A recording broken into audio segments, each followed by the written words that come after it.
بسم اللہ والصلاۃ والسلام علی رسول اللہ۔ معزز سامعین و ناظرین، السلام علیکم ورحمۃ اللہ وبرکاتہ۔ آج میں آپ کے سامنے فقہ حنفی کی ایک نہایتی جلیل القدر اور معتبر شخصیت کا ذکر کرنے والا ہوں، جو کسی بھی تعارف کی محتاج نہیں ہے، لیکن اس سے پہلے ان کے بچپن کے جو حالات و واقعات ہیں ان کا بھی آپ کے سامنے رکھنا میں بہت ہی زیادہ ضروری سمجھتا ہوں۔ اب یہ کسی بہت ہی امیر کبیر یا رئیس شخصیت کی اولاد نہیں تھے، بلکہ ایک دھوبی کے بیٹے تھے جو کپڑے دھو کے اپنے بچوں کی روزی روٹی کا انتظام کیا کرتا تھا۔ اب شومی قسمت کہ ابھی آپ کا بچپنا ہی تھا کہ آپ کے والد محترم اس دار فانی سے کوچ کر چکے۔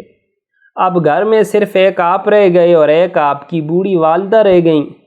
گھر کے کام کاج کرنا اور روزی روٹی کمانا اب امام صاحب کے سوا اور کوئی شخصیت ایسی نہیں تھی کہ جو گھر کے کام کاج کر سکے اور روزی روٹی کا بندوبست کر سکے۔ تو والدہ نے آپ کو بچپن سے ہی اٹھا کے مکتب سے آپ کو چھوڑ دیا بازار کے اندر کہ تاکہ آپ جا کے کام کریں، کچھ مزدوری لائیں اور گھر کی روزی روٹی اور جو خرچے وغیرہ ہیں ان کو جو ہے میٹ آؤٹ کیا جا سکے۔ اب آپ نے بازار جانا شروع کر دیا، لیکن رستے میں آپ نے دیکھا کہ ایک جگہ ایک حلقہ بنا ہوا ہے اور بڑی ہی جلیل القدر شخصیات بیٹھ کے وہاں قال اللہ و قال الرسول کے تذکرے کر رہی ہیں۔ اب آپ کی بچپنے ہی سے ہی شخصیت علم کی طرف کیونکہ مائل تھی، تو آپ نے بھی جا کے اس حلقے میں بیٹھ کے علم حاصل کرنا شروع کر دیا۔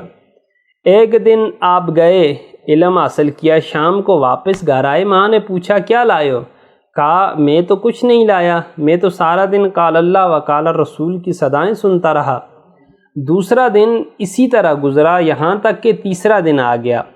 گھر جب کچھ نہ لے کے گئے تو اگلے دن آپ کی والدہ نے تحقیق کروائی کہ میرا بیٹا کہاں جاتا ہے، کیا کرتا ہے، اور میں اس کو تعلیم کے لیے تو نہیں بلکہ اس کو میں کچھ اخراجات ضروریات کو پورا کرنے کے لیے کچھ کمانے کے لیے بیچتی ہوں، یہ کیوں نہیں کما کے لاتا؟ تو پتہ چلا کہ وقت کے ایک امام اعظم ابو حنیفہ رحمۃ اللہ تعالی علیہ کی بارگاہ میں جا کے بیٹا سارا دن تعلیم حاصل کرتا ہے۔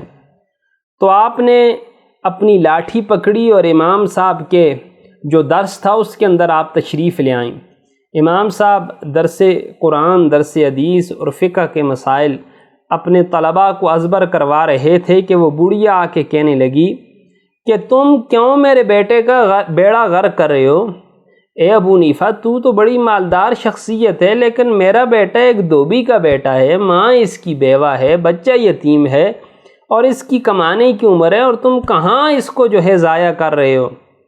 اب جب امام صاحب نے نظر اٹھائی، اس بوڑھی اماں کی طرف دیکھا اور کہا اے بوڑھی اماں، تیری نظر اور دیکھ رہی ہے، اللہ کے ولی کی نظر اور دیکھ رہی ہے، کیونکہ اتقوا فراست المؤمن فإنہ ینظر بنور من نور اللہ، مومن کی فراست سے ڈرو کیونکہ وہ اللہ کے نور سے دیکھتا ہے۔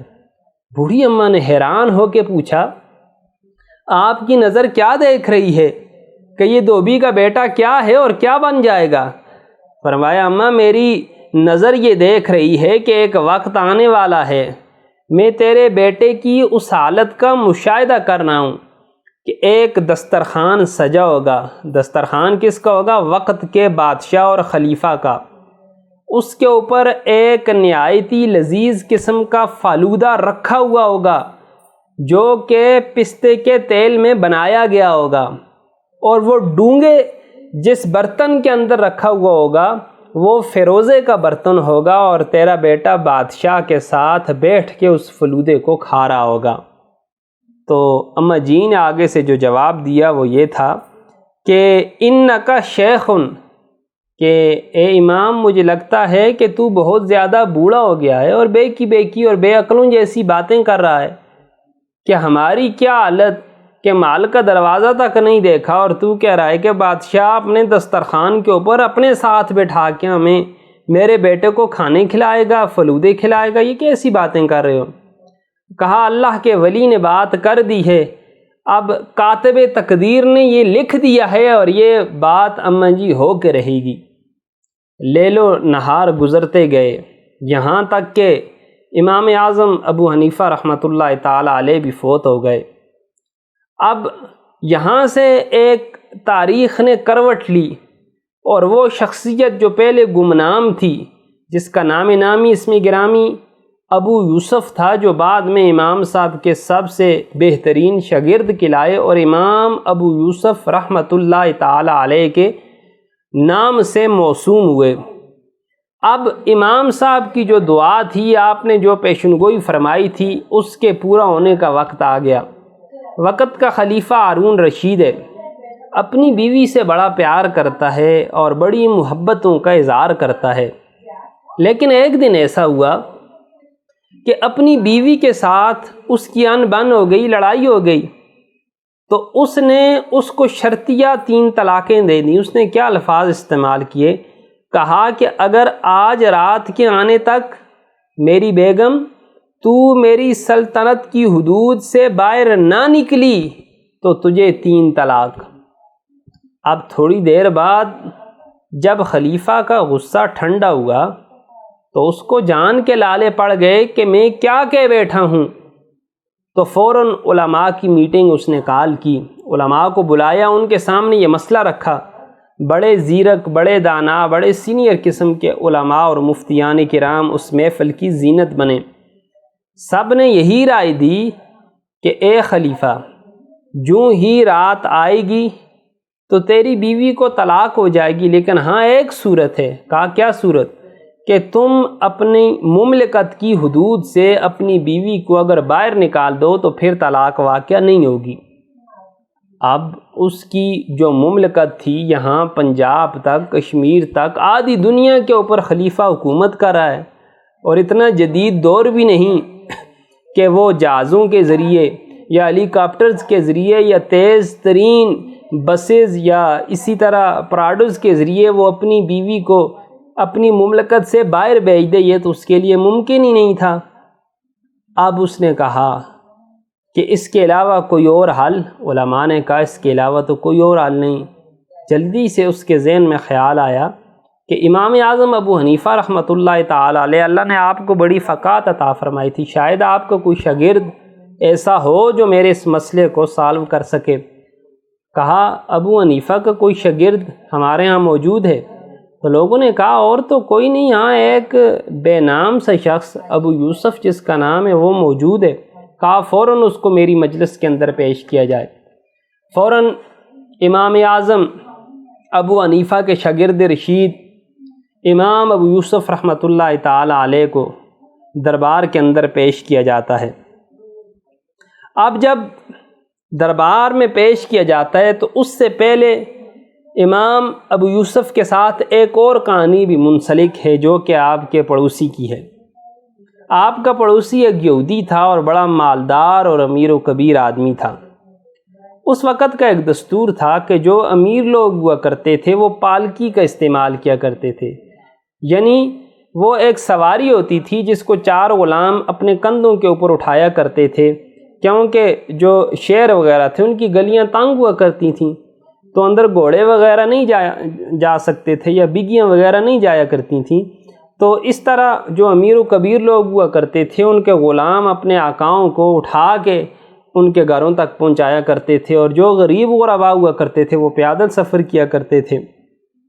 اب ان کا جو یہودی پڑوسی تھا اس کی دیوار گر گئی، تو اس نے کیا کیا، جو اپنے گھر کی باہر والی دیوار جو رستے کے ساتھ منسلک تھی اس کو اس نے چند گز آگے کر کے تعمیر کیا، اور جو مسلمانوں کی آمد و رفت کا رستہ تھا اس کو اس نے محدود کر دیا، تنگ کر دیا۔ تو امام ابو یوسف رحمۃ اللہ تعالی علیہ آپ نے اس سے فرمایا کہ اے شخص، تو نے لوگوں کے رستے کو کیوں تنگ کیا ہے؟ اپنی دیوار کو اپنی جگہ سے تو اس کو تعمیر کر، لوگوں کے رستے کو کشادہ چھوڑ دے۔ تو اس نے آگے تمسخر، طنز اور استہزاء کے طور پہ کہا، ابو یوسف، جس دن تم پالکی لے کے آؤ گے، غلام تمہیں اٹھا کے لائیں گے، تو اس دن میں دیوار کو کھلا چھوڑ دوں گا، اس دیوار کو گرا کے اپنی اصلی حالت میں لے جاؤں گا۔ تمہارے پاس تو جو ہے پالکی تو دور کی بات، سواری کے لیے گھوڑا بھی میسر نہیں، تو تم کیا کرو گے اس رستے کا، کھلا ہو یا تنگ ہو؟ تو آپ نے فرمایا جس دن میں پالکی میں بیٹھ کے آؤں گا تو اس دن تم اس دیوار کو اپنی اصل جگہ پہ لے جاؤ گے؟ کہا ہاں لے جاؤں گا۔ ٹھیک ہے، کہا وعدے کو یاد رکھنا، انشاءاللہ اللہ وہ وقت لائیں گے جب میں پالکی کے اندر بیٹھ کے یہاں تشریف لاؤں گا اپنے گھر اور محلے میں۔ بہرحال جب امام اعظم ابو حنیفہ وقت کے خلیفہ کے دربار میں پیش ہوتے ہیں، امام اعظم ابو حنیفہ کے شاگرد رشید امام ابو یوسف کی بارگاہ میں یہ مسئلہ پیش کیا جاتا ہے، تو آپ فوراً کہتے ہیں کہ طلاق واقعہ نہیں ہوئی۔ تو بڑے بڑے مفتیان کرام نے کہا کہ طلاق کس طرح واقعہ نہیں ہوئی؟ تو آپ نے قرآن کی آیت پڑھی ان المساجد للہ، فرمایا خلیفہ اس طرح کرو اپنی بیوی کو مسجد میں بھیج دو، یہ مسجد کے اندر رات گزار لے۔ کیوں کہ ان المساجد للہ، کہ مسجدیں اللہ کی ہیں، مسجدوں کے اوپر خلیفہ تمہاری حکومت نہیں ہے۔ تو جب تم اپنی بیوی کو مسجد میں رات گزارنے کے لیے بھیج دو گے تو تم طلاق سے بچ جاؤ گے، کیونکہ جو مسجد ہے وہ تمہاری سلطنت اور مملکت کے اندر شمار نہیں ہے اور نہ ہی تمہارا سکہ ان کے اوپر چل سکتا ہے۔ تو خلیفہ اچھل پڑا، نعرہ تکبیر بلند کی، اور خوشی میں اس نے اپنے غلام کو کہا کہ قلم اور دوات لے کے آؤ۔ جب غلام قلم اور دوات لے کے آیا تو اس نے فوراً یہ آرڈیننس جاری کر دیا کہ آج کے بعد جہاں تک میری سلطنت ہے، میری سلطنت کے چیف آف جسٹس یعنی سب سے بڑے جو جج ہیں وہ جج امام اعظم ابو حنیفہ کے شاگرد رشید امام ابو یوسف رحمۃ اللہ تعالی علیہ ہیں۔ پھر بات بادشاہ کی عنایات کی یہیں پہ ختم نہیں ہوئی۔ غلام کو کہا 1,00,000 درہم بوری میں ڈالو اور جا کے ان کے گھر پہنچاؤ۔ جب بادشاہ نے لطف و کرم کیا اور وہ شخص جس کو چند گھنٹے پہلے تک دنیا نہیں جانتی تھی، آج ساری سلطنت اس کے اوپر واہ واہ کر رہی ہے، جب آپ اٹھ کے جانے لگے تو بادشاہ نے کہا جب آپ آئے تھے آپ کی حیثیت اور تھی، اب آپ جا رہے ہیں تو آپ کی حیثیت اور ہے، اب آپ چیف آف جسٹس یعنی یہ جتنے بھی جج ہیں یہ سارے آپ کے ماتحت ہیں، اب آپ کا ایک رتبہ ہے، آپ کا ایک عہدہ ہے۔ فوراً اس نے غلاموں کو حکم دیا کہ 4 غلام فوراً آ جائیں اور پالکی لے کے آ جائیں اور پالکی میں بٹھا کے ان کو ان کے گھر تک چھوڑ کے آئیں۔ 4 غلام آئے، انہوں نے پالکی میں امام اعظم ابو حنیفہ کے شاگرد رشید امام ابو یوسف کو بٹھایا اور بٹھا کے آپ کو گھر تک لے گئے۔ جب آپ اپنے گھر کی اس گلی کی نکر کے اوپر پہنچے تو آپ نے غلاموں سے کہا کہ اس طرح کرو، اس پالکی کو رکھ دو اور جاؤ جا کے میرا جو پڑوسی یہودی ہے اس کو بلا کے لے آؤ۔ اب جب اس نے دیکھا امام اعظم امام ابو یوسف رحمۃ اللہ تعالی علیہ کو کہ ساتھ بادشاہ کی سپاہ کھڑی ہے، غلام کھڑے ہیں، تو اس کی تو سٹی گم ہو گئی۔ پوچھا یوسف کیا بات ہے، کیوں بلایا ہے؟ کہا تم نے کہا تھا نا کہ جس دن تم پالکی کے اندر بیٹھ کے آؤ گے اس دن میں اپنی دیوار کو پیچھے کر لوں گا۔ اللہ نے بڑا کرم کیا، میں آج پالکی کے اندر بیٹھ کے بھی آ گیا ہوں اور پوری سلطنت کا چیف جسٹس بھی بن گیا ہوں۔